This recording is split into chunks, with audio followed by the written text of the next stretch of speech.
औज़ुबिल्लाहि मिनश्शैतानिर्रजीम बिस्मिल्लाहिर्रहमानिर्रहीम नहमदुहु व नसल्ली अला रसूलिहिल करीम व आलिहि त्तय्यबीन अत्ताहिरीन अल-मासूमीन अल-मज़लूमीन अम्मा बअद फ़क़द क़ाल इमामुल जाफ़र सादिक़ अलैहिस्सलातु वस्सलाम लिकुल्लि शैइन रबी व रबीउल क़ुरआन शहरु रमज़ान। मोहतरम नाज़रीन कराम, सलाम अलैकुम व रहमतुल्लाहि व बरकातुहू। नाज़रीन, आप देख रहे हैं अल-मुस्तफ़ा चैनल और अल-मुस्तफ़ा चैनल का बहुत बहुत शुक्रिया अदा करता हूँ कि उन्होंने ये मौका फ़राहम किया कि माह मुबारक रमज़ान में आप तक कुछ पैगामात नश्र किए जा सकें। और ये क्लासेस जो रखी गई हैं वो आपकी फ़लाह व बहबूदी के लिए है, इसलिए कि इंसान का असल मकसद और असल हदफ़ है अपने खालिक को पहचानना, अपने मोहसिन को पहचानना। अगर इंसान अपने वजूद में इस चीज़ का भी एहसास न कर सके कि उसके खालिक का उसके वजूद के ऊपर कोई हक़ है, तो इंसानियत से खारिज है। लिहाजा ज़रूरी है, हमारी ज़िम्मेदारियों में से एक बड़ी ज़िम्मेदारी ये है कि हम माह मुबारक रमज़ान में कम से कम इतना एहसास पैदा करें कि कोई है जिसने हमें खल्क़ किया है, कोई है जिसके सामने हमें सरबत सुजूद होना है, कोई है कि जिसके बारे में हमें कुछ गौर व फ़िक्र करना है कि हम कहाँ से आए हैं, हमें कहाँ जाना है, हमारा रास्ता क्या है। हम जिस तरह से चाहे खाएँ पिएँ इस दुनिया में, जिस तरह से चाहें जिए, या वाक़ईन हमारे वजूद पर किसी का पहरा है कि नहीं, तुम कहीं से आए हो, मर्जा भी कोई है तुम्हारा, कहीं तुम्हें वापस भी जाना है। ये मराहिल हैं जो इंसान को फ़िक्र करना चाहिए। माह मुबारक रमज़ान बहार का महीना है और ख़ुद मासूम फरमाते हैं लिकुल्लि शैइन रबी, हर शय के लिए एक बहार है। और रबीउल क़ुरआन है, और क़ुरान की बहार क्या है, माह रमज़ान की बहार क्या है, यह तिलावत कुरान करीम है। लिहाजा सबसे पहला मरहला जो बहार माह रमज़ान के सिलसिले में होगा वो ये होना चाहिए कि हम ज़्यादा से ज़्यादा कुरान की तिलावत करें, कुरान की नशिस्तों को रखें, तिलावत कुरान के लिए ज़मीना फ़राहम करें, अपने बच्चों के साथ बैठें, अपने घर वालों के साथ बैठें, अपने मोहल्ले में ज़्यादा से ज़्यादा कुरान को तरवीज दें। ये हमारी ज़िम्मेदारियों में से एक ज़िम्मेदारी है। माह रमज़ान एक बेहतरीन फ़ुर्सत है इंसान के लिए अपने अंदर मानवियत पैदा करने का। जिस तरह से इंसान तिलावत कुरान के लिए आगे बढ़े, उसी तरह से इंसान के लिए ये भी ज़रूरी है कि वो अपने रूह की तरफ नज़र करे। अपने जिस्म की तरफ तो हम रोज़ नज़र करते हैं, अपने इस ज़ाहिरी वजूद की तरफ तो हम हर रोज़ नज़र करते हैं कि कपड़े साफ़ हैं या नहीं हैं, चेहरा साफ़ है या नहीं है, दाढ़ी बनी हुई है या नहीं है, बाल में कंघा हुआ है या नहीं हुआ है। हर रोज़ हमारा ये सिस्टम और निज़ाम जो इस दार फ़ानी में चल रहा है, हम इसमें गौर व फ़िक्र कर रहे हैं कि आज बाल ऐसा है तो ऐसा हो जाता, आज चेहरा साफ़ नहीं है तो कल साफ़ हो जाता, फेस वाश यूज़ करें, ये करें वो करें, यानी हम ज़ाहिरी जिस्म को बेहतर से बेहतर बनाने में लगे हुए हैं। लेकिन माह मुबारक रमज़ान इंसान को अंदर देखने का मौका देता है। अपनी रूह की तरफ झाँकें, अपने वजूद के अंदर उतर के देखें कि ये जितना हम जिस्म के लिए कर रहे हैं, इसका कुछ हिस्सा हम अपनी रूह की तरफ भी दे रहे हैं या नहीं दे रहे हैं, अपनी मानवियत को संवार रहे हैं या नहीं संवार रहे हैं, अपने खुदा से करीब भी हो रहे हैं या नहीं करीब हो रहे हैं। अगर इंसान के अंदर इसका जवाब मिल जाए तो इसका मतलब यह है कि उसका जो रास्ता है वो कमाल की तरफ जा रहा है। लेकिन अगर वो जिस्मानियात में लगा हुआ है, लहव लाभ में लगा हुआ है, दुनिया के इस रमक दमक में उलझा हुआ है, तो इसका मतलब यह है कि जिस रास्ते पे चल रहा है वो खुदाई रास्ता नहीं है, रहमानी रास्ता नहीं है, बल्कि वो शैतानी रास्ता है। अल्लाह हमें रहमानी और खुदाई रास्ते पे चलाने के लिए तमाम उसलूब, तमाम कवानीन, तमाम तर मराहिल से गुजार रहा है कि ए मेरे बंदे, खुदा की बारगाह में आ जा, खुदा के करीब हो जा। मैंने तो तेरे लिए 12 महीने अपने ही तरफ से रिस्क रखा है, मैं ही दे रहा हूँ जो तू खा रहा है, मैं ही दे रहा हूँ जो तू पहन रहा है, मैं ही अता कर रहा हूँ जो तू ये समझ रहा है कि जो कुछ मेरे पास है सब मेरी शान व शौकत, मेरी ताकत, मेरे हौसले और मेरी मेहनत की वजह से आ रहा है। तू लाख मेहनत करता, अगर मैं ना चाहता तो तेरे पास कुछ भी ना होता। जो कुछ भी मैंने दिया है ये सिर्फ मेरी अता है, मैंने ये तौफीक दी, मैंने ये लोगों के दिलों में डाला कि तू मंजिल कमाल दुनिया तक पहुँच सके। लेकिन ऐसा ना हो कि इस मकाम पर तुझे पहुँचाने के बाद तू उसी को भूल जाए जिसने तुझे ये तौफीक दी, जिसने तेरे बाजुओं में क़ुव्वत दी जिसने तुझे बोलने का तरीक़ा दिया, जिसने तेरी ज़बान से निकले हुए अल्फाज को सही और सालिम पहुँचाने तक का हौसला दिया, उसको न फरामोश कर जा, उसके करीब आ। जब तू उसके करीब आ जाएगा तो दुनिया की कुर्बतें मान पड़ जाएंगी, दुनिया की मोहब्बतें मान पड़ जाएंगी। अपने खुदा के जितना करीब होता चला जाएगा उतना दूसरों से वहशत होती चली जाएगी। इसलिए कि जब खुदा पर भरोसा होता है, जब खुदा से लगाव हो जाता है, जब खुदा की कुर्बत का मज़ा हासिल हो जाता है, तो फिर इंसान किसी की कुर्बत का एहसास नहीं करता, फिर उसे किसी की कुर्बत अच्छी नहीं लगती। फिर जो खुदा का है वो उसको अच्छा लगने लगता है। जिससे खुदा की निस्बत हो जाती है उससे उसकी मोहब्बत बढ़ जाती है। माह मुबारक रमज़ान एक बेहतरीन मौका हमारे लिए आया है कि हम अपने आप को खुदा से करीब कर लें। खुदा से करीब करने के लिए क्या है, खुद सोचें, खुद फिक्र करें कि रास्ता क्या है। ऐसा ना हो कि सिर्फ माह मुबारक रमज़ान में सहर व अफ्तार पे गुजर जाए। एक अच्छी चीज़ है, मुस्तहब है कि हम सहर में उठें और खाएं, लेकिन इतना ना खा लें खाने के चक्कर में कि हम खुदा की इबादत से महरूम हो जाएं। इफ्तार में इतना ना खाएं कि हम खुदा की इबादत से महरूम हो जाए, नहीं, बल्कि माह मुबारक रमज़ान इबादतों का महीना है। खुदा की बारगाह में अपने आप को झुका देने का मरहला है। इसमें अल्लाह कह रहा है तस्बीह, तुम्हारी जो सांसों की ये जो आमद और रफ्त है इसको भी मैं तस्बीह बना देता हूँ।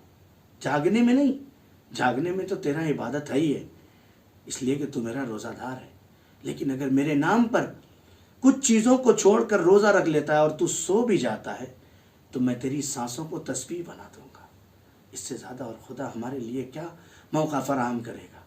यानी खुदा ये कह रहा है कि जिससे आवाज़ नहीं आती, जिसे तू महसूस भी नहीं कर सकता, ये तेरे सांस लेना और तेरा सांस अंदर जाना और बाहर आना, ये खुद तेरे लिए एक नेमत रखी है मैंने, और इस अपनी नेमत को जो मैंने दिया है ये तेरे लिए तस्बीह का दर्जा दे दूंगा, तुझे सवाब की शक्ल में बदल के दे दूंगा।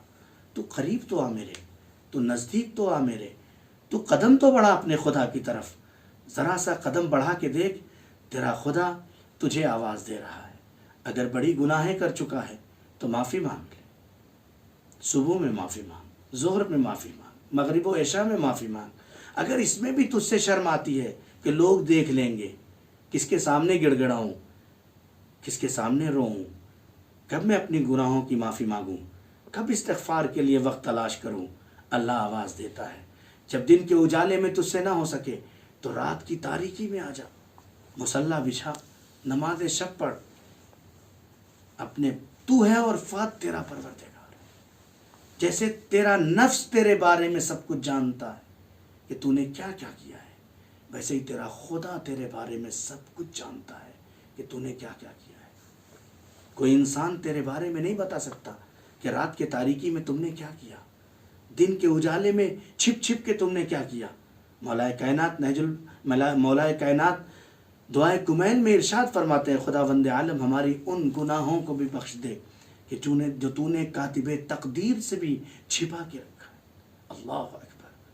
यानी हमारा नफ्स जो कुछ जानता है, यानी हम जो कुछ अपने बारे में जानते हैं कि हम क्या है, हमारा खुदा भी बेऐने वैसे ही जानता है कि हम क्या है। लिहाजा रात की तारीकी में अपने खुदा की बारगाह में और समझ ले कि जितना तू जानता है उतना ही तेरा खुदा जानता है।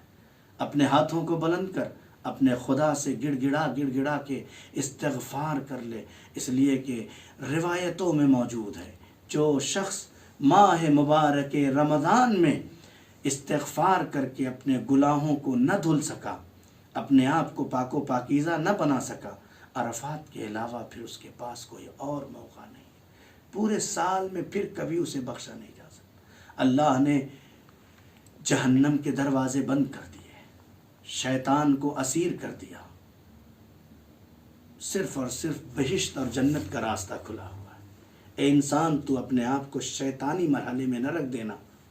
ऐसा ना हो कि खुदा के बताए हुए कानून को पामाल कर दो और ये कहते हुए नज़र आओ कि जिसके पास खाने पीने का इंतज़ाम ना हो वो रोज़ा रखे।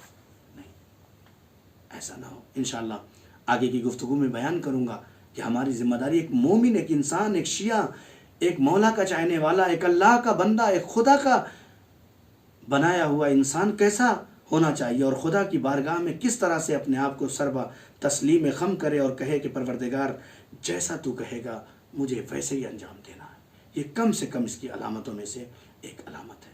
माह मुबारक रमज़ान बहार तिलावत कुरान का महीना है। मैं फिर अपनी मकाम पे आ जाऊं कि कम से कम कोशिश करें कि एक आयत पढ़ें, इसलिए कि एक आयत का पढ़ना माह मुबारक रमज़ान में दूसरे महीनों में पूरे कुरान की तिलावत का सवाब रखता है। रिवायतों में मौजूद है और उलमा हमारे एक एक माह मुबारक रमज़ान में 40-40 कुरान ख़त्म करते थे। लिहाजा हमारी ज़िम्मेदारी है कि हम कुरान की तिलावत करें। अगर वक्त मिलता है तो उसके मानी और मफ़ाहिम की तरफ भी गौर करें कि कुरान हमसे क्या कहता है। अपनी ज़िंदगी को कुरानी बनाने की कोशिश करें। अपने बच्चों के अंदर तिलावत कुरान का उन्स पैदा करें। कुछ करें, ऐसा ना हो कि कल हमारा बच्चा डॉक्टर बन के अपने घर में माल तो जमा कर ले, लेकिन माल जमा करने के बाद एक सूरह फातिहा पढ़ने का भी उसके अंदर तौफीक ना हो। लिहाजा कम से कम बच्चों को कुरान पढ़ाने की तरफ गामजन करें कि ज़्यादा से ज़्यादा हमारे बच्चे, अगर हम नहीं पढ़ सके तो असबाब फराहम है आज के दौर में, अपने बच्चों को ऐसे सेंटर में डालें कि बच्चे आपके कुरान अच्छे अंदाज में पढ़ सकें। इसी के साथ साथ जो है वो बहुत सारे लोग ये सवाल करते हैं कि अगर कुरान शुरू कर दिया तो अब ख़त्म भी करना है माह रमज़ान में। ऐसा कोई मरहला नहीं है। कोई रिवायत, कोई आयत, कोई कुरान, कोई हदीस ये नहीं कहती कि अगर कुरान आपने माह मुबारक रमज़ान में शुरू कर दिया तो अब ज़रूरी है कि उसे ख़त्म करें। नहीं, ऐसा नहीं। जितना फ़क़रऊ मा तयस्सरा मिनल कुरान, जितना तुमसे मुयस्सर हो सके कुरान मजीद की उतनी तिलावत करो, उतना पढ़ो। लिहाजा ये सोच के मत छोड़ दें कुरान के, भाई मैं तो पूरा कुरान ख़त्म ही नहीं कर पाऊँगा या कर पाऊँगी तो किस तरह से मैं कुरान शुरू करूँ। नहीं, शुरू करें। अल्लाह का नाम लेकर। ख़त्म करने वाला खुदावंद आलम है, तौफीक देने वाला खुदावंद आलम है, ताकत देने वाला खुदावंद आलम है। अगर इंसान मरीज़ है तो ये नियत करके कुरान शुरू करे कि परवरदिगार मैं मरीज़ हूँ, नहीं पढ़ सकता, लेकिन मैं कुरान पढ़ने जा रहा हूँ, तुझे इस कुरान का वास्ता, मुझे शिफा दे ताकि मैं कुरान आगे पढ़ सकूँ। अगर बच्चों के अंदर सलाहियत नहीं है, सलाहियत की दुआ करके शुरू कराएं उनको कि परवरदिगार ये बच्चे, इनके अंदर कुरान ख़त्म करने की सलाहियत नहीं है, बहुत आहिस्ता पढ़ते हैं, तू इनको कुरान मजीद के सदक़े में इतनी तौफीक दे कि ये कुरान सुरत के साथ, तेज़ी के साथ और अच्छे अंदाज में पढ़ सकें। ये सारी दुआएं करके आप नियत करके कुरान शुरू कर देखें, आपके घर के अंदर तब्दीली होगी। बीमार होगा, शिफायाब हो जाएगी। कुरान पढ़ने की तौफीक नहीं होगी, कुरान पढ़ने की तौफीक हासिल। कुरान बहुत ही अजीम किताब है। कुरान खुदावंद आलम का वो अजीम सरमाया है कि हमने इसे नहीं पहचाना। यही वजह है कि रिवायतों में है कि मैदान महशर में 3 चीज़ें शिकायत करेंगी।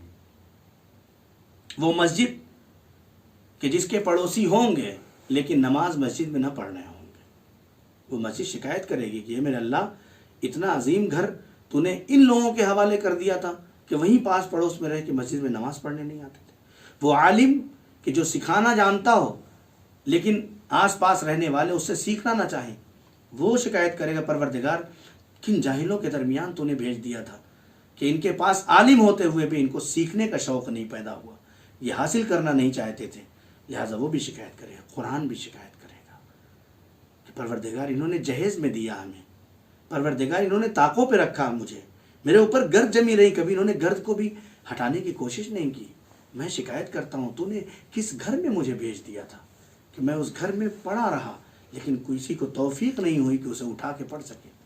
लिहाजा उस दिन से डरें जब सामने कुरान कह रहा होगा कि मैं इनके घर में पड़ा हुआ था और मुझे पढ़ा नहीं जा रहा था। कोशिश करें, आगे बढ़ें, कुरान को ज़्यादा से ज़्यादा पढ़ने और पढ़ाने की तौफीक और ज़्यादा से ज़्यादा ज़मीना फराहम करें। आज के लिए यहीं तक काफ़ी है कि इंशाअल्लाह दुआ करते हैं परवरदिगार आलम हम सबको तौफीक दें कि हम कुरान मजीद को ज़्यादा से ज़्यादा फैला सकें, इसकी तिलावत के सिलसिले में, इसके नुस्ख़ों के सूरत में। ज़रूरी नहीं है कि आप सिर्फ़ कुरान पढ़ के जो है कुरान के लिए ज़मीना फराहम कर सकते हैं, नहीं, आप कुरान के औराक को, पारे को नौजवानों में, बच्चों में तकसीम करें। कुरान के लिए कोई दूसरा सिस्टम बनाएं, कुरान के लिए कोई ऐसा काम कर जाएं कि नस्लाबादा नस्लीन चलता रहे। ये आपके लिए एक बाइसे खैर है। जब तक ज़िंदा है कुरान आपको इस दुनिया में बुलंद करेगा, मरने के बाद जाएंगे बरज़ख में आप बुलंद रहेंगे, महशर में आप जो जो कुरान मजीद के लिए काम करेगा खुदावंद आलम उसे कभी फरामोश नहीं करेगा। अस्सलामु अलैकुम वरहमतुल्लाहि वबरकातुहू। नाज़रीन, जो एपिसोड चल रहा है इसके नीचे एक दिया गया नंबर, उस नंबर पे आप जो भी क्लास करना चाहते हैं इस नंबर पे रब्ता कायम करें ताकि अल मुस्तफ़ा चैनल के क्लास में आप भी शरीक हो सकें।